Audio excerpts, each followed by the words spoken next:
ഇപ്പോൾ പ്രധാനമന്ത്രിയുടെ വിമാനം തിരുവനന്തപുരത്ത് ലാൻഡ് ചെയ്ത് കഴിഞ്ഞു. ഷബീദ് റാവുത്തർ തത്സമയം ചേരുന്നു. പറയൂ ഷബീദ്.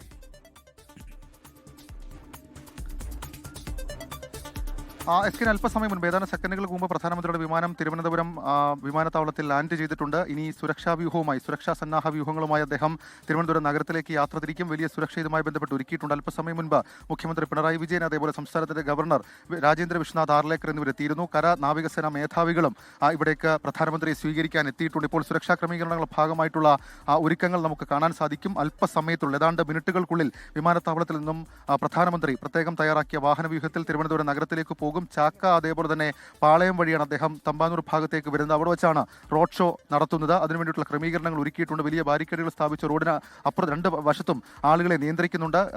ഈ സംഭവം, അതായത് പ്രധാനമന്ത്രി അവിടേക്ക് എത്തിയാൽ പിന്നീട് ഈ ലൈവ് സംവിധാനങ്ങൾ മാധ്യമങ്ങൾക്ക് ഉണ്ടാകില്ല. ശേഷം PMO ഓഫീസ് അതല്ലെങ്കിൽ മറ്റ് ഏജൻസികൾ വഴി മാത്രമായിരിക്കും ഇതുമായി ബന്ധപ്പെട്ട വിഷ്വലുകൾ നമുക്ക് ലഭിക്കുക. അങ്ങനെ കർശന നിയന്ത്രണങ്ങൾ ഇതുമായി ബന്ധപ്പെട്ട് ഒരുക്കിയിട്ടുണ്ട്. രണ്ട് പ്രധാനപ്പെട്ട പരിപാടികളിൽ പ്രധാനമന്ത്രി പങ്കെടുക്കും. അതിൽ റെയിൽവേയുടെ പരിപാടി കഴിഞ്ഞാൽ പിന്നീട് രാഷ്ട്രീയ ആകാംക്ഷ പല വിധത്തിൽ അക്കാര്യത്തിലുണ്ട്. കാരണം നേരത്തെ നമ്മൾ സൂചിപ്പിച്ചതുപോലെ തന്നെ തിരുവനന്തപുരം നഗരസഭ അധികാരം അത് BJP പിടിച്ചെടുത്ത ശേഷമുള്ള പ്രധാനമന്ത്രിയുടെ വരവിന് ഏറെയേറെ പ്രത്യേകതകളുണ്ട്. 3 ജില്ലകളിലെ BJP പ്രവർത്തകരെ സംഘടിപ്പിച്ചുകൊണ്ടാണ് പ്രധാനമന്ത്രിയുടെ യോഗം വരുന്നത്. നിയമസഭാ തെരഞ്ഞെടുപ്പ് ഒരുക്കങ്ങൾക്ക് അല്ലെങ്കിൽ നിയമസഭാ തെരഞ്ഞെടുപ്പ് പ്രചരണത്തിന് പ്രധാനമന്ത്രിയുടെ യോഗത്തോടുകൂടി തുടക്കമാകും. കഴിഞ്ഞ ദിവസം അമിത്ഷാ കേരളത്തിലെത്തി ഇതുമായി ബന്ധപ്പെട്ട ഒരുക്കങ്ങൾ വിലയിരുത്തിയിരുന്നു. കേന്ദ്രമന്ത്രി അമിത്ഷാ കേരളത്തിലെത്തി ഒരുക്കങ്ങൾ വിലയിരുത്തിയിരുന്നു. ഏതായാലും ആ വരവിൽ പലതരത്തിലുള്ള പ്രത്യേകതകളുണ്ട്. പ്രധാനമന്ത്രി എന്തെങ്കിലും പ്രഖ്യാപിക്കുമോ, ആ പ്രഖ്യാപനം കേരളത്തിന് എത്രത്തോളം ഗുണകരമാകും എന്നൊക്കെയുള്ള ആകാംക്ഷ അത് ഇങ്ങനെ നിറഞ്ഞു നിൽക്കുന്നുണ്ട്. അല്പസമയത്തിനുള്ളിൽ ടെക്നിക്കൽ ഏരിയയുടെ പ്രധാനപ്പെട്ട വാതിലിൽ നിന്നും പ്രധാനമന്ത്രിയുടെ വാഹനവ്യൂഹം പുറത്തേക്ക് വരും.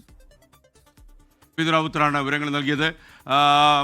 മിഷൻ കേരള ലോഞ്ച് ചെയ്യാൻ പ്രധാനമന്ത്രി നരേന്ദ്രമോദി തിരുവനന്തപുരത്തെത്തി. അദ്ദേഹത്തിന് വൻ വരവേൽപ്പും സ്വീകരണവും നൽകാൻ BJP പ്രവർത്തകർ ഒരുങ്ങിക്കഴിഞ്ഞു. പ്രധാനപ്പെട്ട വേദി എന്നുള്ള ദൃശ്യമാണ്.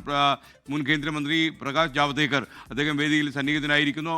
അതുപോലെ 2020 chief coordinator Sabu M. Jack വേദിയിലുണ്ട്.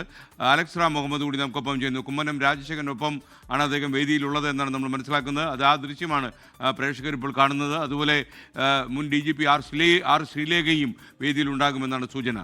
ലോകത്തെവിടെയായാലും ഏത് സമയത്തും 24 വാർത്തകളും ഓഗ്മെന്റഡ് റിയാലിറ്റി പാക്കേജുകളും എക്സ്പ്ലെയിനറുകളും വിശദമായി കാണാൻ ഞങ്ങളുടെ YouTube ചാനൽ നിങ്ങൾക്ക് സബ്സ്ക്രൈബ് ചെയ്യാം.